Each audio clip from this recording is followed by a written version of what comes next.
Bots, IoT, and AI. Oh my! With Tomomi Imura.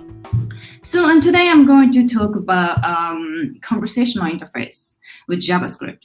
Well, it's simply because I'm a JavaScript person, but let's see. So my name is Tomomi Imura, and yeah, maybe I should do a quick intro. So again, my name is Tomomi Imura, and I consider myself as a open web and tech advocate. And I code in JavaScript and Node.js most likely. And currently I work at Slack in San Francisco. So yeah, well, this is kind of dark room, so I can't really show you what's going on outside of this room. So I'm in the office right now, but anyways. And maybe some of you might have seen my works like a project related to cats and something silly like HTTP status cats and stuff. If you haven't, if you haven't heard of it, just check it out at the http.cat. But anyways, let's talk about bots. So I see some sort of shifting in this industry in like past few years or so. And this is Satya Nadella and Microsoft are saying like a few years back, like bots are like a new application that you can converse with. And this was a sign of shy from Google. He was announcing this in Google I/O. I think this was like last year or maybe a year before. He said, yeah, I think it was last year. So we were evolving computing from mobile first to an AI first world. So I thought it was really interesting because back in the time, Google was really pushing the mobile, like Android and everything, so everything around the mobile. But I think the industry, or more like mobile itself and technology, has reached a certain point, like maturity. So now, we all shift into something more than just a mobile device and such, like everything. So basically, yes, even Google is shifting to the AI. And I see this tendency everywhere, not just a big company, even small startups. I think I'm going to mention some of the startups later. And yes, the devices, voice-assisted devices like Google Home. This was around the time, yes, Google have announced this device. And yes, I have, like Amazon Echo and other stuff too. And a lot of companies doing the same. So let's see. Okay, traditionally, so before all this happens, like, we have this web, and could be just mobile app for a while. And traditionally, when we, like as a developer, interacting with our user, we've been using like forms, like just simple form input. So the users can just type in something, or maybe just as, pull them in selections and such. And then we get some sort of like Web 2.0 and beyond. We got more social and got a social buttons, some interactions with user, real-time web, maybe socket connection, all those, or maybe some sort of intent you can tweet outside of Twitter. And this has been a trend for a while. And now we got out of this two-dimensional world to maybe with device, with 3D, or could be more like it's with voice. So I don't know if voice has a dimension, maybe 1D, 2D, I have no idea. But anyways, now we got this conversational user interface.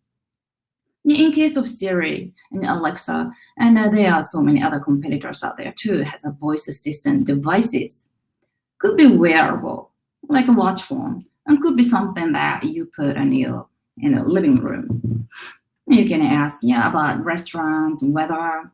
I usually use as a kitchen timer. It's not really smart way to use. And that comes with a different kind of form factors as well. So this is something called the Cognitoy Dino. It's a little cute dinosaur-shaped toy for kids. And it's funny thing is this little toy has a Watson, IBM Watson brain. So you can tell jokes, answer some questions. It can be like mathematics questions and play games. And, it's great educational toys for kids. And the funny thing is that can be in a robot shape. So this picture is something I took like last year in Japan. And this little girl is my niece. She was 2 years old at that time. She's 3 now. So we went to this sushi joint and saw this little creepy robot called Pepper. And it was greeting to us. I'm like, oh my gosh, what is this? I had no idea what to do. But it's scary. My niece, then 2 years old, was like so like what digital native, robot native, whatever. She knew what was going on. So I was like, whoa, technology. And now, yeah, we even got, I think, the letter cut off here, but Sophia, the AI robot. Now it's getting a little creepier. Maybe we kind of hit the uncanny valley, we call, like a human-shaped robot. She even had a citizenship in Chatty, I think. Well, anyways, let's go back to something more basic. So we get a conversational user interface in just, on web, on mobile phone too, of course. And in this case, with Google Assistant as voice and text. And it can be just text, or it's application with some sort of graphical UI. And in this case, maybe I can say the example of Slack. Well, I work there, so I'm going to talk about Slack more. But anyways, they can have some sort of bots, some integrations, an app you can write, or maybe you can download and install the third-party apps. That can be like some sort of notification that, let's say Office Space bot. Before you're leaving, it always notifies you. Say, don't forget your TPS report. That can be more reliable than humans sometimes. Well, most likely it is because it's automated. So now, we're shifting like graphic interface to the conversational interface. So for the example, we can maybe just order the pizza or some sort of food. Could be online, like chat, like in a text. It could be done with voice-assisted devices. And these cases, like the bots don't have to be super smart, maybe. All I have to do, is just the certain patterns, like maybe giving some options on menu and such. And it might be just already connected with some sort of third-party payment APIs and stuff, so everything can be automated. Just an example. So now, conversational interface try to achieve that, natural user interaction with minimal visual interface. And no UI clutter and less time spent for each user, ideally.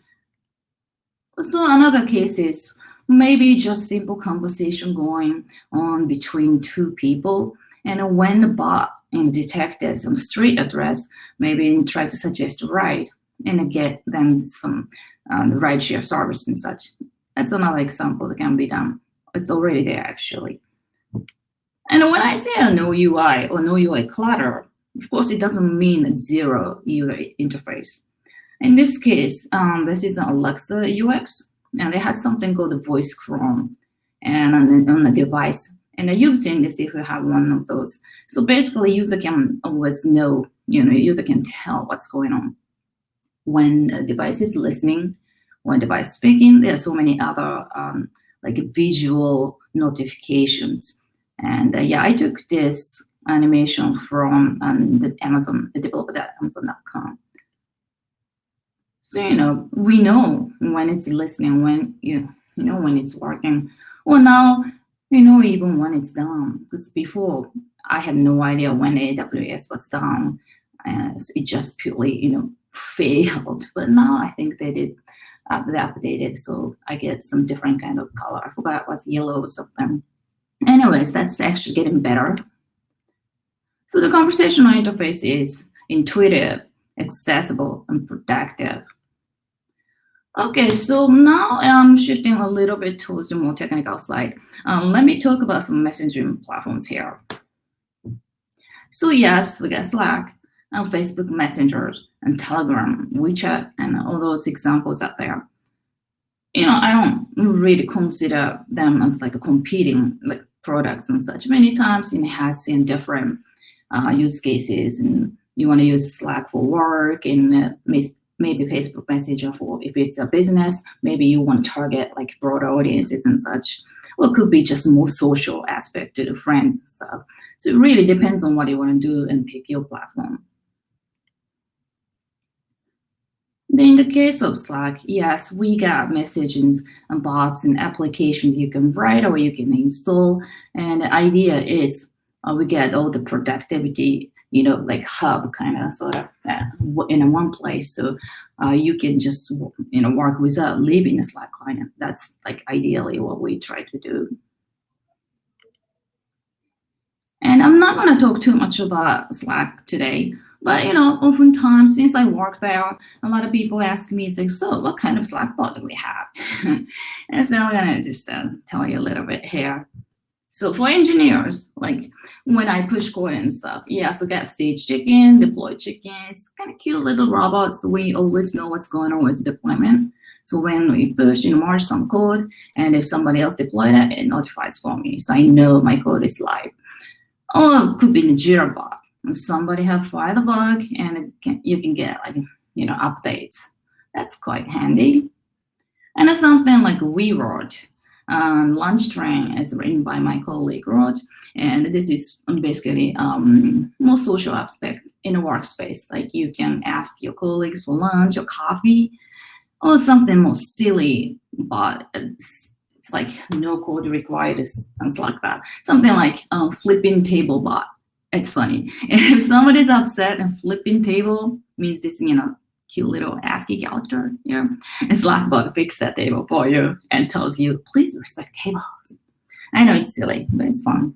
And then we get the coffee bot. It's like every day, 3 o'clock, notify us and say, hey, have some coffee. It's silly, but it's fun. Yes. Oh, yeah. And something recently we have announced is actions. So basically, we can use third-party apps straight from the message. So when you hover the message, you get some sort of little, pill that you can choose from. You can star, or you can forward, like copy the link and such. But now we added this action. So if you're third-party Slack app developers, you should definitely take advantage of it. Anyways, so yeah, you can read about the doc. Oh yeah, and this is something funny. So we didn't make this, but Taco Bell. And in case you're not from the US, Taco Bell is one of those American fast food chain or franchise or something. They sell some little cheap tacos. And they have Taco Bot. It's kind of funny. Let's say human, remove letters. Making something quite unhealthy here. Anyway, to be honest with you, I never use this because I'm a vegetarian. But just an example for fun. So again, natural conversation API is something like Dialogflow, which I kind of like to use. This used to be called API.ai, and now it's owned by Google. So actually, I had some webinar with Google Cloud team before about Dialogflow in Slack API and a different occasion. And also something with the AI. So that's, used to be another startup, but acquired by Facebook in a few years in the back, I think. And also, some Microsoft has their own. But this is something that's interesting because there's so many startups are working on this, natural conversation API. So like Motion AI, Chatbots.ai, Conversational AI. I've actually tried more than a few actually. And they are quite good. And let's say this was some example for with the AI. So let's say somebody has this text, or maybe just from voice. Remind me to feed the baby tomorrow at 7 a.m. And when you feed, to the with the AI, it try to figure out what's going on here and try to get idea about what user wants to do. So get like intent from this message. And in this case, it looks like agenda, because it has a time and day. So let's create an event. And a task is to feed a baby, So they try to figure it out from like verbs and object or whatever. And then this is definitely a date here because he said tomorrow. So if that date was like April 26th, then they try to figure out that was April 27th. So now, this is kind of, there's no such word as AI as a service, but I kind of try to, basically I made it up. So many times, those services provide you a really easy to use tool. with nice UI. So you don't really necessarily have to be an engineer. And many times, somebody who just want to create a conversation can just go to their web panel and just create a conversation or tweak the conversation. Because many times they even provide you some sort of preset, so you don't have to create from scratch. And you can even train the conversation. And it's something like ManyChat had some interesting user experience here, like having like noodling, like connecting dots and create a conversation. They have some flow, like if this and that, then that kind of flow, yes, no, when it happens, answer this and that, when, things like this. So let's say as another example, travel booking. Say, hi, I want to book a flight. Elena is flying from San Francisco, as usual. So in this case, if it's not the real person, if it's like a configured bot with the returning customers, it already know the customers, and preferences and such. So it gets whole things easier. And in that case, KLM is already doing this. And they're using, I believe it's a Facebook Messenger, and using Dialogflow, API.ai. Unfortunately, I haven't been to Amsterdam for long years, or more like I haven't flight with them for a while, so I never used it for myself, but I definitely want to try it if I have a chance to. And there are more on NLP, natural language processing platforms and APIs out there. So it's more powerful here. It's basically those, all the big players have platforms and APIs, some of those you can use too. And they might not be the most friendly, providing friendliest UI like the one I just told you. They're really more straightforward API, or they even have some sort of SDKs for certain languages.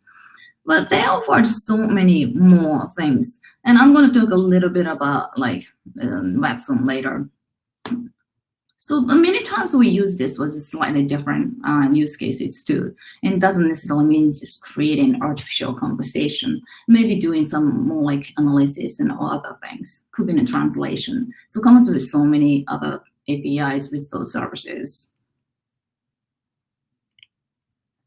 Oh yeah, this was funny. This was just a screen cap from one of the newsletter I got from Angeles. So basically I said Clipbase are making a comeback. Yeah, so Microsoft has this little annoying bot or character called Clippy if you've been using Microsoft product for long. Yeah, so Clippy was so annoying, because it always appears when you don't care, you don't have questions, and often suggesting some stuff you don't even care. It's just, wasn't, basically Clippy wasn't really smart. But now, we can train this, and of course, Microsoft has done so much work for those APIs and services that should really reboot, like redo this Clippy. Been joking about it, but well, maybe Microsoft's not doing this, but it looks like a lot of startups are trying to create something similar. Might not be called Clippy, but having a lot of more intelligent assistant kind of services. All right, so conversational interface with JavaScript. So yeah, like again, I'm a JavaScript engineer, and I code everything in JavaScript. So let's talk a little bit more about JavaScript. So yeah, of course, those APIs I mentioned earlier, accessible with JavaScript. So mostly, I believe everything is. And some of the services does even provide SDK. So you don't necessarily have to know all the API codes. It's just, you can even copy paste it, sample code, to be honest, it's easy. And this is an example I have done.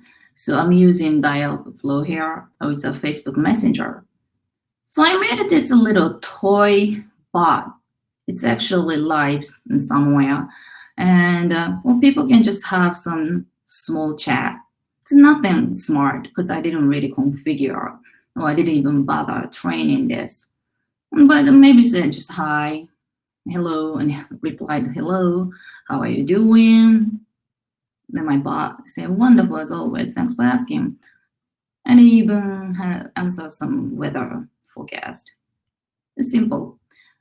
So in this case, I'm not gonna talk a whole lot about coding here, but basically I'm just using this API.ai Node.js SDK, but basically it's renamed dialog flow, but I think that SDK name is still API.ai. And basically what it's doing is listening to the event. In this case, this event is when a user posts some message.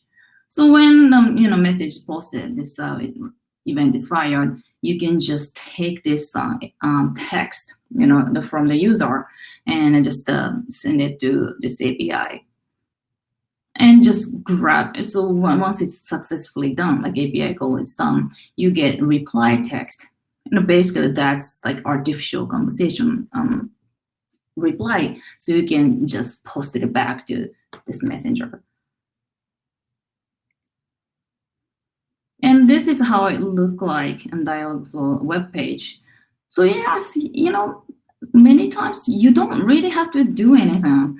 I mean, for the small chat, like, hello, how are you doing? You don't even have to configure. You can just use this small talk. It's provided. It's a part of it. So you just enable it. It's free. Only you can tweak that too, of course. So yeah, and there are some other services like weather and other stuff like flight schedule, but that's not free. And I'm not really cheap, so I didn't even bother using one of those. So for weather, I just used some third-party weather API because it was free, and I just connected all manually by myself. It wasn't too much of a hassle doing this. But like again, if you're doing a business, willing to pay, all I have to do is just enable one of those services and tweak. Oh, and this weird URL, not URL, like QR code looking stuff is for Messenger. So if you have a Facebook app, you can try it actually. I haven't really taken a look at what's going on, but it appeared to be so many random people chatting with my bot. And sometimes I get notifications. I just take a look at my phone, and it has really like sad conversation going on with human. Oh my gosh. My bot doesn't really support you emotionally or anything. It's not even a smart bot, So don't even try to have a deep conversation with my bot. It's not smart. Okay. Here's another example. So this is something I have tried with Slack. And this time I was using IBM Watson SDK. So this is different. I am not trying to create conversation here. This is more like something working in behind the scene. So monitoring this conversation on Slack and try to figure out the sentiment of each user. So how that works is first, read each message on Slack channel and send the message to IBM Watson for the examination.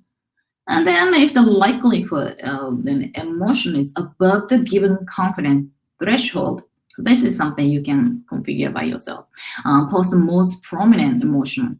Means, if the one message has some complicated feeling like sad and, other, angry, then just try to find out which one exceeding others. So just, of course, you can print out every single details too. But in my app, I just picked the one most prominent one. And I'll tell you why later. And so this is basically what happened is similar, listening to some sort of event. So in this case, when a user posts a message on a Slack, it tried to extract the message text and send it to Watson. So API, syntax and everything looks slightly different, but it's similar to the Facebook, basically just listening to the event. Anyways, so just pass to analyze tone function here. So using Watson and using Watson, this is Node.js SDK, just initializing it, and you can set the confidence threshold and just tweak the number as you want and post the result back on the Slack. Actually, I didn't bother posting result back, or maybe did I? I don't think I should. Anyway, maybe I can just monitor in the background where no one else even know. Okay. The reason I picked only one emotion is because I decided to even create a little bot, like a robot, like a physical robot with Raspberry Pi. Yeah, I know, I'm such an overachiever. I have to just do more and more. Anyway, no, it was because it was fun. IBM gave me this robot called TJ Bot, and it's all the cardboard boxes and, Raspberry Pi, and it was just fun. So I tried to make this LED light as an indication of the emotion. And that's why I could have only one. I had to pick one emotion only. So if it's angry, have a red, things like that. So this is little video. It's not really helpful video. Yeah, I made this.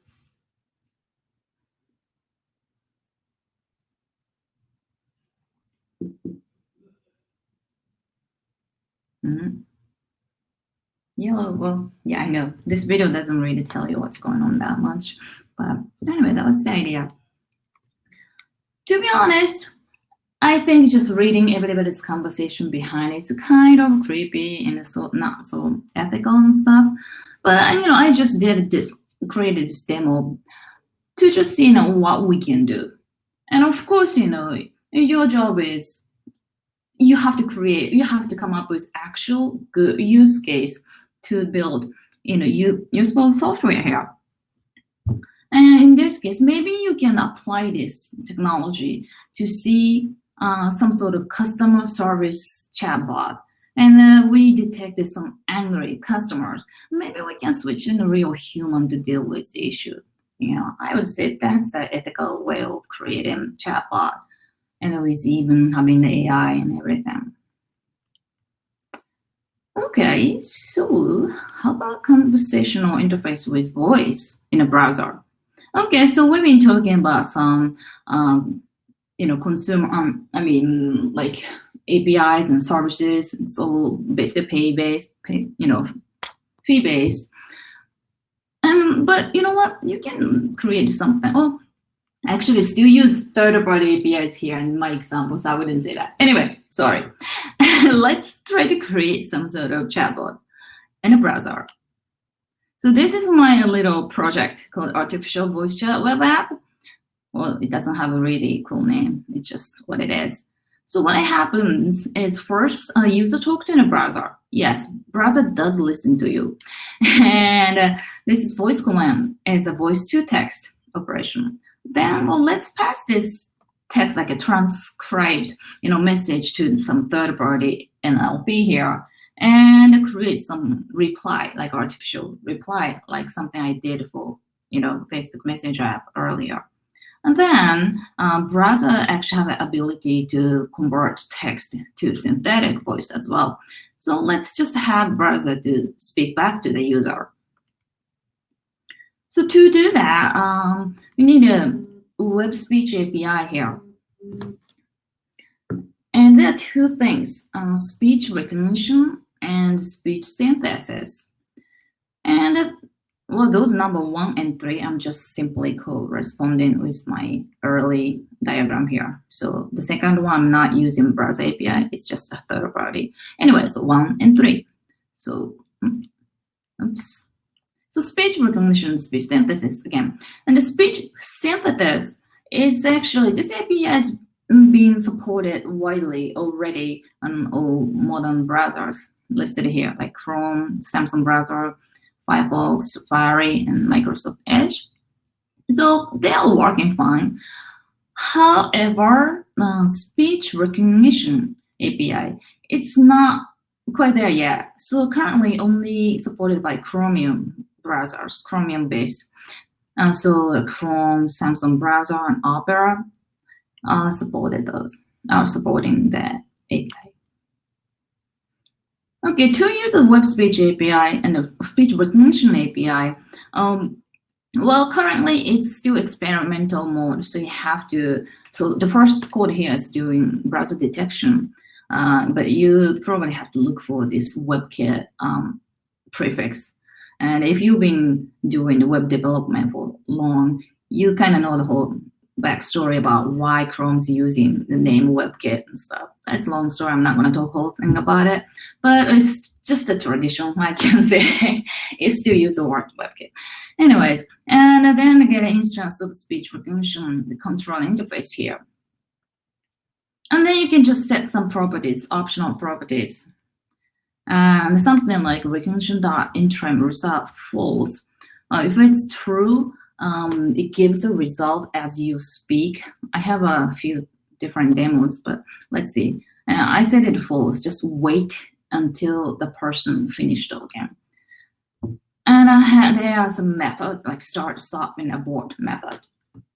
So just using start method to start this conversation, just try to grab the transcription of the voice, like something people speak. And then I get a result, means successfully transcribe someone's voice, and you can get what it is. You can get what's being spoken. Yeah, the basic transcript. Okay, so browser doesn't do this automatically. I mean, browser doesn't steal your voice, doesn't listen to what you're saying about by itself unless you allow. So it always, the first time when a user access to the site that uses API, it always asks permission here. Use your microphone, and if if the user block it, this app doesn't even work anymore. So that's what it is. Okay, I have a small demo, so I can just show it to you about this API. Can you see that fine? I hope you do, because I can't really hear your reactions. But anyway, I hope it's working. So this is a little, yeah? Yeah. Cool. So this is a little demo. I have an entire code you can take a look at. It's JavaScript, front-end JavaScript code here. CodePen.io.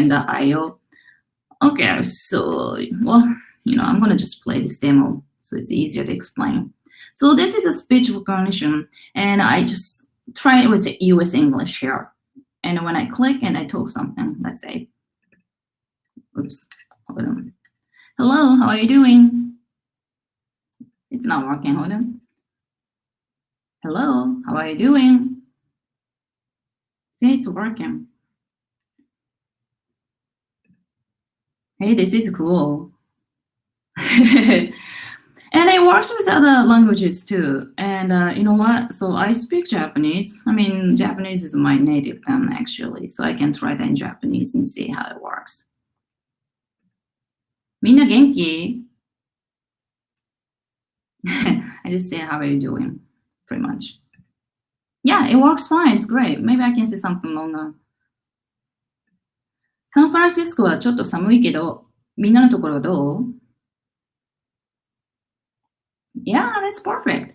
I said, well, it's pretty chilly in San Francisco, but how about your place? Yeah, it's cool.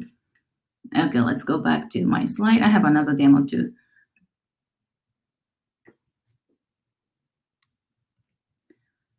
And the speech synthesis. So this API, again, this is widely supported already, so you don't really have to check for the vendor prefix and such. You can just use it for modern browsers.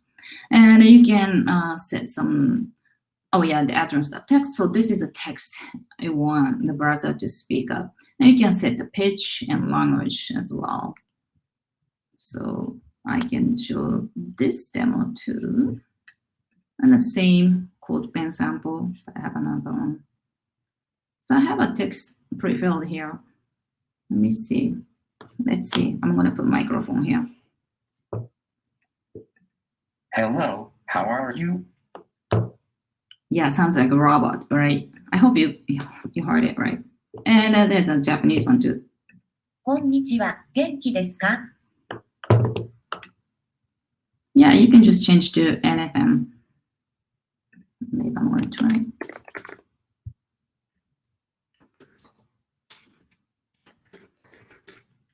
I'm not good at typing Japanese. 猫大好き。 You say I love cats. Anyways. Okay.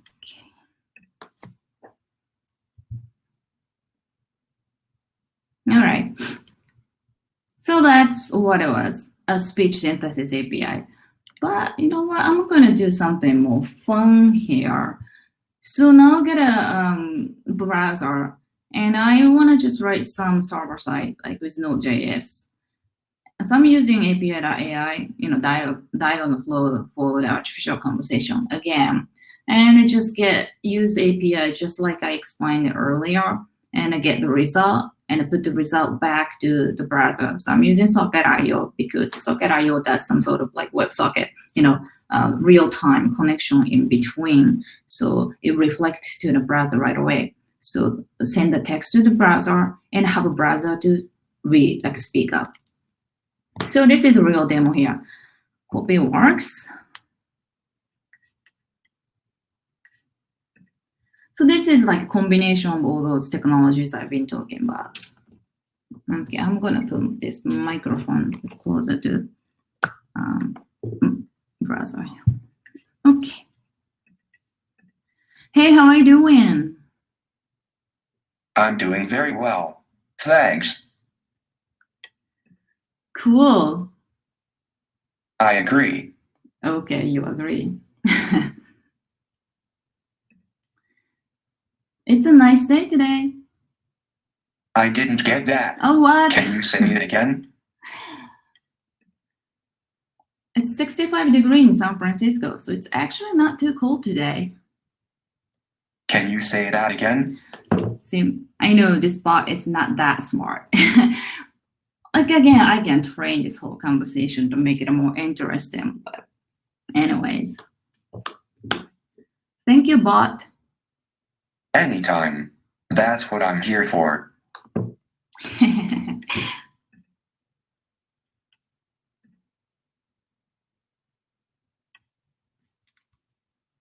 Okay, so yeah, if you are interested about this demo, I actually wrote this up and published on Smashing Magazine, so you can read it here. Okay, so my last words. All right, conversation. So conversational interface is for human. So a bot's interface really is a human interface.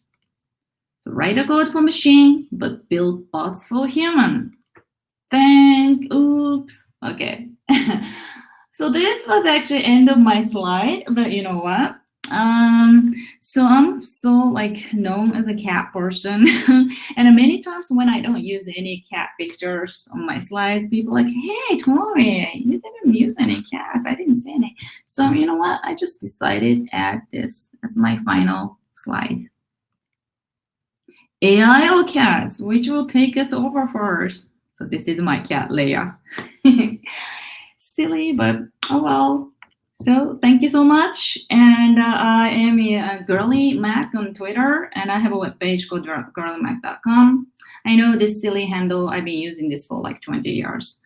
And I have a Medium, so some of the demo I told you about it today, I actually have a whole tutorial with code sample on GitHub and everything, so please do check it out. All right, so thank you so much. Bye-bye. Thanks for watching.